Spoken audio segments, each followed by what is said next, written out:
Mga kapatid, ang homilya po ngayong araw ng Sabado pong ito ay hango po sa babasahin kong ito. Juan, Kapitulo 12, versikulo 24 hanggang 26.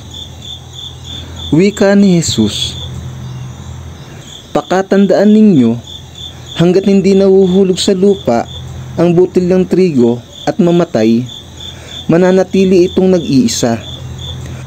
Ngunit kung ito'y mamatay, mamumunga ito ng sagana.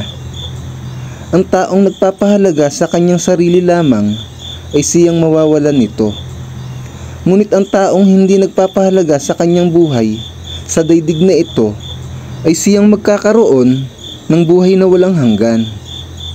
Ang naghahangad na maglingkod sa akin ay dapat sumunod sa akin, at saan man ako naroroon ay pumaparoon din siya. Pararangalan ng Ama ang sino mang naglilingkod sa akin. Ang mabuting balita ng Panginoon. Pinupuri ka namin, Panginoong Hesukristo.